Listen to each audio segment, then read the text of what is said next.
Hmm. I'm starting to see the mixed opinions about this Black Rock Shooter anime. Some are comparing it to the previous one, some are comparing it to games, and some are just saying they're not too sure about it, even on the third episode. You know, it's really up there in the air. A lot of people are saying many different reasons why they like or dislike the show, and I can see why some people don't like it. Some even caught on saying, yeah, it's an alternate version of Hasume Miku, which surprisingly a lot of people still don't know about. Then again, there's always new kinds of anime fans joining on to the force, but at the same time, some just don't know much about Hasume Miku or Black Rock Shooter. Despite that fact, some have mentioned that there's not really good shading in this anime. In the opening, there's good shading, but not in the anime within itself. Because the opening's always better most of the time than the anime itself, so that's just how it is. But with that being said, I am enjoying it because I'm curious seeing how they'll take this plot.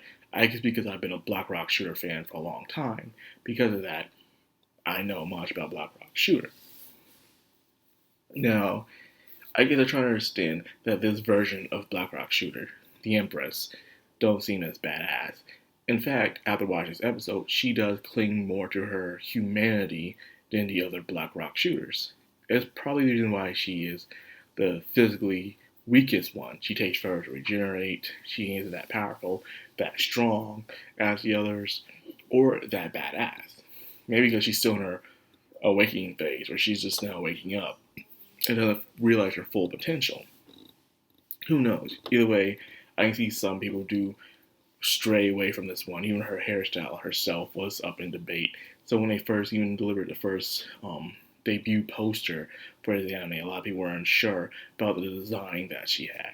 And of course, with the show itself, but I myself am liking it for what it is. You know, I'm more used to watching some bad CGI shows, but I still enjoy them nonetheless, especially on YouTube.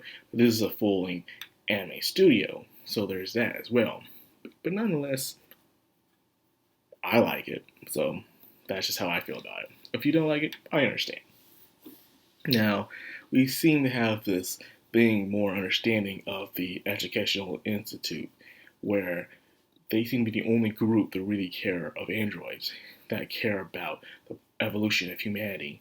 It seems like this Dr. Smiley dude, well, I mean, Captain Smiley, I'll keep calling him, has a purpose, chosen by the goddess of the moon, I guess the main antagonist of this series, chose him, I guess, to find some way to advance human with whatever he is, dealing with babies. So something to do with rebirthing, I'm guessing. Gets rid of all the babies that he has around him. And he's screwing up the women. You notice how lunatic was just staring like I'm like all blushing, like I kinda want some of that. Like she kinda wants some freaking lunatic over there just like impressive. Like when's it gonna be her turn? I guess he's only doing it with humans. The women he's doing it with are actually priestess. They're supposed to be sacrificials or something like that. I guess one of them is supposed to satisfy him. He's supposed to they're supposed to probably give birth to a next phase of humanity or something. Probably some hybrid, kind of like Black Rock shooting them. That's what I'm guessing is going to happen with that. And one of them somehow escaped, and she's on the run. Her name is Omiji. She's on the run. Oh, great, we got a little recurring character we might get to have. And at the end of this episode, nope. Nope. No recurring character. So they're on this cool, this train chase. It's always nice to have a train chase every now and then in movies, shows, and video games. I like a good train chase, or hijacking on a train. Something about it's cool, better than airplanes or even car chases. Train chases are just nice. Now, that being said, we also get to see Deathmaster. I don't know why I thought this was Death himself. Probably it is. The Deathmaster is back with the new look. I think she has her scythes, but double edged, but it's cool looking. But she also has sniping abilities. I mean, good stuff. She just completely sniped off Empress's arm without even trying. Like, and Empress like, oh, my hand is gone. Oh well. Like, she don't care about her hand and stuff. But she seems to be crazier and obsessed with Black Rock Shooter as usual. It seems like in every version of Black Rock Shooter, this chick is always obsessed with Black Rock Shooter, more than all the other enemies, always wanting to take her down or violate her or something. But anyway, with that being said, it's interesting how she wasn't in the video game of Black Rock Shooter. She was in the anime, she was in the manga, and she's even in this anime, but she was not in the actual video game, surprisingly. I guess that was an alien invasion, but they could have done something. But again, not a lot of the original characters were in the video game. So there's that. Well, anyways, getting off sidetracked. This train sequence was nice. Seeing two forces. Everyone is just one protecting the train while one is going after the train and one is going after them. So it's like everyone had their own goals here. And no one got what they wanted. Or did they? I think it was pretty smart what Captain Smiley did.